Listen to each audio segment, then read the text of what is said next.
একটা উদাহরণ, যে আমরা সবাই হয়তো স্টেট ব্যাংকে যদি আমরা অ্যাকাউন্ট খুলি, ওই অ্যাকাউন্ট খুলতে সবারই প্রয়োজন যে কমসে কম 500 টাকা ওখানে রাখতে লাগবে।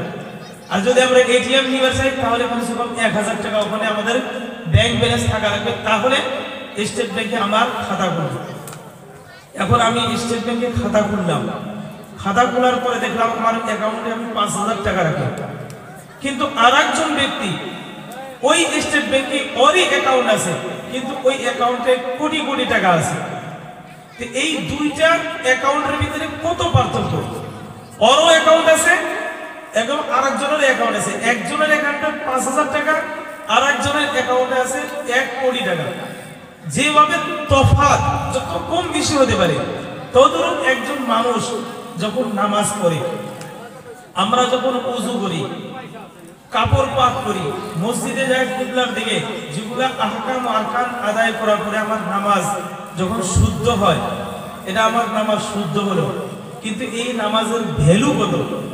এই নামাজের ভ্যালু 1000 টাকা না 1 লাখ টাকা না 1 কোটি টাকা? যদি আমার নামাজের ভিতরে যদি আমি ভ্যালু আনবার চাই, তার মূল্য বাড়াবার চাই, তাহলে আমাদের প্রয়োজন যে একজন হাক্কানি, একজন পীরের হাতে আমরা মুরিদ হয়া, তেনার কাছে যেন আমরা আজগার যেগুলা তাসবিহ, পীর সাহেব যেগুলা তাসবিহ দেয়, ওগুলার দ্বারা নিজেকে আত্মশুদ্ধি করে তাজকিয়া করে ওইভাবে যদি আমরা নামাজ পড়ি, তাহলে আমাদের 2 রাকাত নামাজের ভ্যালু 1 কোটি টাকার মতো হয়ে যাবে। ওই যদি তরিকতপন্থী মানুষ যদি নামাজ পড়ে, তাহলে ওই নামাজের ভ্যালু হবে 1 কোটি। আর যদি কারো তাজকিয়া যদি না থাকে, তাহলে সে যদি একজন ব্যক্তি যদি নামাজ পড়ে, তার নামাজের ভ্যালু 5000, 10000 বা 1000, 1 লাখের হতে পারে। কিন্তু যদি আপনি নামাজের ভ্যালু যদি আমরা বাড়াবার চাই, যে 2 রাকাত নামাজ পড়ব আর 1000 রাকাতের থেকেও বেশি আমার নামাজের ভিতরে ওজন আসবে, ভ্যালু আসবে, তাহলে হক্কানি পীরের হাতে মুরিদ হওয়া জরুরি। তো মুরিদ হওয়া, পীরের সাথে মুরিদ হওয়ার আসল উদ্দেশ্য হলো যে আমার ইবাদতের ভিতরে কিভাবে সৌন্দর্য আসে, আমার নামাজের ভিতরে কিভাবে ওজন আসে, আমার রোজার ভিতরে কিভাবে ওজন আসে, আল্লাহর কাছে এটা কিভাবে ওজন হয়, সেই জন্য পীর ধরা লাগে। পীর ধরার আসল উদ্দেশ্যই হলো যে আমার নামাজ যেন আল্লাহর দরবারে একদম কবুল হয়, মকবুল নামাজ হয়। আর আমাদের এখানে কি হয়, যে পীর ধরার সাথে সাথে কি হয়ে যায়, যে তারা নামাজ পড়ারই দরকার নেই, রোজা রাখারই দরকার নাই। এটা তার একদম বিপরীত, একদম উল্টা। যে পীর ধরার আসল উদ্দেশ্য হলো যে একজন হাক্কানি পীরের সাথে মুরিদ হয় ব্যক্তি যদি 2 রাকাত নামাজ পড়ে, আর একজন যে নিজেকে শুদ্ধি করে নাই, নিজের তাজকিয়া করে নাই, আর 100 রাকাতের থেকে 2 রাকাত নামাজ বলিষ্ঠ মজবুত হবে, এটা হলো আসল উদ্দেশ্য। দ্বিতীয় নাম্বার, এটা হয়তো আমরা হয়তো ক্লিয়ার হতে পারছি না নাই, যে পীর ধোয়া, বায়াত হওয়া, এটা হলো সুন্নত। আর সুন্নতের দরজায় এরকম, যদি কেউ করে তাহলে তার ভ্যালু বেশি হবে, আর যদি কেউ না করে তাহলে কোনো ধরনের গুনাহ হবে না। যদি আমরা কারো হাতে বায়াত না হই, 5 ওয়াক্ত নামাজ পড়ি, রোজা রাখি, যাকাত দেই, হজ ফরজ হলে হজ করি, আর যেগুলো বড় বড় কবিরা গুনাহ আছে, এই কবিরা গুনাহ থেকে যদি আমরা বাইসা থাকি, ইনশাআল্লাহ আল্লাহ রাব্বুল আলামিন আমাদেরকে ডাইরেক্ট জান্নাতে দেন। এর ভিতরে কোনো ধরনের বাধা থাকবে না। 5টি যেটা ইসলামের বুনিয়াদি কাজ, ঈমান, নামাজ, রোজা, হজ এবং যাকাত, এই 5টা কাজ যদি কেউ করে, আর ইসলামের যেগুলো বড় কবিরা গুনাহ আছে, কবিরা গুনাহ মানে বড় গুনাহ, যেমন মদ খাওয়া, সুদ খাওয়া, চুরি করা, গীবত করা, মা বাবাকে কষ্ট দেওয়া, শরাব পান করা, শুয়োরের মাংস খাওয়া, যেগুলো আমরা স্বাভাবিক সবাই জানি, এই ধরনের বড় গুনাহ থেকে যদি কেউ বাইসা থাকে, আর ইসলামের বুনিয়াদি 5টা কাজ যদি কেউ করে, তাহলে সে ব্যক্তি মরার সাথে সাথে আল্লাহ রাব্বুল আলামিন তাকে জান্নাতে দেবে। কোনো পীর ধরা জরুরি না জান্নাতে যাওয়ার জন্য, কিন্তু জান্নাতে বা কবরের ভিতরে এবং হাসরের ময়দানে জান্নাতে উঁচা স্থান, আল্লাহর নৈকট্য পাওয়ার জন্য পীর ধরা ওই টাইমে জরুরি হয়ে যায়। দ্বিতীয় প্রশ্ন হলো, আমরা যখন মুরিদ হব, তাহলে পীর কিরকম হওয়া লাগবে? ওলি কাক কয়, আল্লাহর ওলি কাক কয়? আমরা মাদ্রাসার ভিতরে একটা কিতাব পড়া হয়, শারহে আকাইদ, ওর ভিতরে লেখা হয়েছে ওলি, ওই ব্যক্তি আল্লাহর ওলি। কার যারা আমরা পীর হলো সেই ওলি পহচান পরিচয় দেওয়া আছে ওই কিতাবের ভিতরে। আল ওয়ালিয়্যু আল আরিফু বিল্লাহি ওয়া সিফাতিহি হাসবা মা ইউমকিন। চারটি গুণ ওখানে বলা হয়েছে।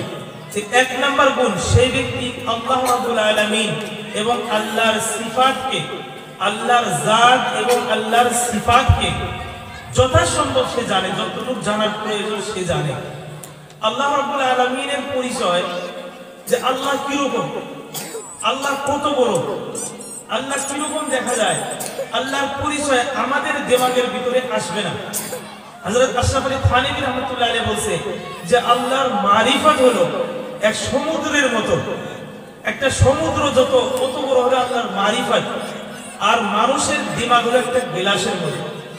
মানুষের দিমাগ যেটা কিনা মানুষ চিন্তা করে সেটা একটা গ্লাসের মতো। এখন যদি আমরা চেষ্টা করি যে সমুদ্রকে গ্লাসের ভিতরে ভরাবার জন্য যদি আমরা চেষ্টা করি, যেভাবে অসম্ভব, সেইভাবে জ্ঞানের দ্বারা, মানুষের আকলের দ্বারা আল্লাহ রাব্বুল আলামিনকে যদি সে চিনতে চায় তাহলে এটা অসম্ভব, এটা সম্ভবই না। এটা এরকম যেরকম সমুদ্রকে গ্লাসের ভিতরে ভরানো। সেই জন্য বলা হয়েছে যে ওলি আল্লাহর ওলি যে আল্লাহর মারিফত যথাসাধ্য জানে, বেশি জানে। আম মানুষের থেকে ওলিরা আল্লাহর পহচান বেশি জানে। দ্বিতীয়ত আল মুওয়াজিবু আলা তাআতিল্লাহ, দ্বিতীয় গুণ ওলি আল্লাহ যে আল্লাহর বন্দেগীর উপরে পাবন্দি করে, পাবন্দির সাথে সে নামাজ পড়ে, পাবন্দির সাথে সে রোজা রাখে, যদি মালদার হচ্ছে পাবন্দির সাথে সে যাকাত দেয়, হজ করে, আল্লাহর ইবাদতের উপরে সে পাবন্দি করবে। ওলির দ্বিতীয় গুণ। আল্লাহর ওলির তৃতীয় গুণ আল মুজতানিবু আনিল মাআসি, সে ব্যক্তি বড় বড় কবিরা গুনাহ যত আছে তার থেকে সে দূরে থাকে, সে গুনাহ থেকে দূরে থাকে। চতুর্থ গুণ যে সে লজ্জাত এবং খায়িশাত, দুনিয়ার যত প্রত্যেকটি যত ফুর্তিবাদ যত বস্তু আছে এগুলোর থেকে সে দূরে থাকে। নিজের যৌন বাসনা থেকে ওর ভিতরে যতটুকু প্রয়োজন ততটুকু সে পুরা করে, একদম ওর ভিতরে লাইগা থাকে না। খায়িশাত নফসানি খায়িশাত থেকে সে ব্যক্তি দূরে থাকে।